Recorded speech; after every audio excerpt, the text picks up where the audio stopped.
এতিয়া মই প্ৰশ্ন সুধিম যে যদি অসমত 12 লাখ নিবনুৱা আছে, এজন নিবনুৱাইটো তৃতীয় গ্ৰেডতো এপ্লাই কৰিব, চতুৰ্থ গ্ৰেডতো এপ্লাই কৰিব। তেওঁ যদি গাড়ী চলাব জানে, তেওঁতো ড্ৰাইভাৰৰ বাবেও এপ্লাই কৰিব। অৰ্থাৎ 9 লাখ ল'ৰা ছোৱালীয়ে এই চাকৰিৰ বাবে আবেদন কৰিছে, কিন্তু তিনিওটা ক্ষেত্ৰতে আবেদন কৰিছে। আৰু সেই ক্ষেত্ৰবিলাকৰ মাজত তিনিটা তাৰ ভিতৰতো ভাগ আছে। কোনোবা হায়াৰ ছেকেণ্ডাৰী পাছ, কোনোবা ডিগ্ৰী পাছ, কোনোবা হায়াৰ ছেকেণ্ডাৰী চাইজ, তেনেকে তিনিটা পৰীক্ষা আছে। 6টা পৰীক্ষা অনুষ্ঠিত হৈছে। যদি 6টা পৰীক্ষাত আমি যদি সকলোৱে বহো, তেতিয়াহ'লে 9 লাখ কেণ্ডিডেটে গৈ 9 × 6, তাততো কেণ্ডিডেটৰ বহিৰ সংখ্যাটো গৈ পেলাই 54 লাখ হ'বগৈ। তাৰমানে কোনোবাই ক'ব নেকি অসমৰ বাহিৰৰ পৰা ইয়াৰ কাৰণে মানুহ আহি গ'ল বুলি? এই কথাবিলাক তেওঁলোকে আমাক নুসুধেও, প্ৰশ্নও নকৰে, কিন্তু লগে লগে তেওঁলোকে লিখি দিয়ে একাংশ লোকে। কাৰণ তেওঁলোকে যেনে তেনে প্ৰমাণ কৰিব খোজে যে ক'ৰবাত গণ্ডগোল হৈছে। এই ৰাস্তা দি আমি অসমখনক আগুৱাব নোৱাৰো। আমাৰ 9 লাখ ল'ৰাই পৰীক্ষা দিছে, 12 লাখ এমপ্লয়মেণ্ট এক্সচেঞ্জত আমাৰ ল'ৰা আছে, কিন্তু 9 লাখ ল'ৰাই পৰীক্ষা দিছে। এটা ল'ৰাই তিনিটা ছাবজেক্টত পৰীক্ষা দিলে বহিটো 14 লাখ হ'বগৈ বা তাতকৈও বেছি হ'ব। কিন্তু আমাৰ মানুহক লাগে নহয় ষড়যন্ত্ৰ বাহিৰৰ পৰা আহি গ'ল। এই ৰাস্তাৰে ল'ৰা ছোৱালীক বুজি নাপায়। এনেকুৱা ধৰণৰ নিউজ ওলোৱাৰ পিছত চোকা ল'ৰা ছোৱালীবিলাকে বিৰাট ভয় খায়।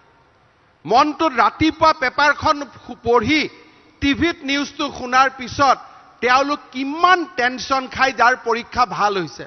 তেওঁলোকে ভাবে ইমান ধুনীয়াকৈ পৰীক্ষাটো লিখি আহিলোঁ, এতিয়াতো 2 লাখ বাহিৰৰ পৰা ল'ৰা ছোৱালী আহি গ'ল, নাগপুৰৰ পৰা আহি গ'ল, বাৰাণসীৰ পৰা আহি গ'ল, লগত আকৌ তাত মিৰ্চ মছলা লগাবৰ কাৰণে নাগপুৰ আৰু বাৰাণসী শব্দ দুটাও লিখি দিয়ে, যাতে অলপ মিৰ্চ মছলা লাগি গ'ল।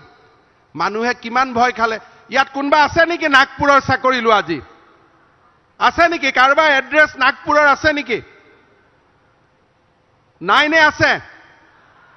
কোনোবা আছে নেকি নাগপুৰৰ? আছে নেকি 2-এটা? আছে নেকি? কৰবাৰ আছে? কোনোবা বাৰাণসীৰ পৰা আহিছে নেকি? এতিয়া মইতো সকলোকে অনুৰোধ কৰিম যে এটা আপোনালোকে ইণ্টাৰভিউ লওক যে কোনোবা নাগপুৰৰ পৰা বাৰাণসীৰ পৰা আহিছে নেকি।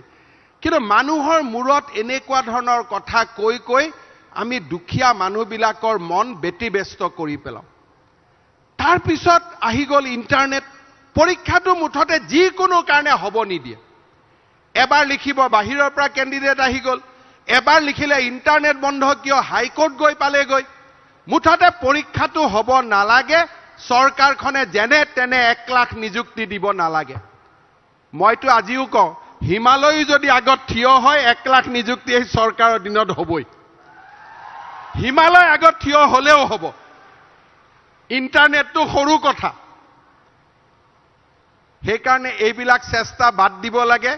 সকলোৱে লগ হৈ পঢ়াৰ পৰিৱেশ অসমত সৃষ্টি কৰিব লাগে, যাতে ল'ৰা ছোৱালীয়ে ড্ৰাগছ নাখায়, দৌৰা-দৌৰি কৰি থাকে, ৰাতিপুৱাৰ পৰা খেলা ধূলা কৰে, পঢ়াৰ পৰিৱেশ ৰচনা কৰে।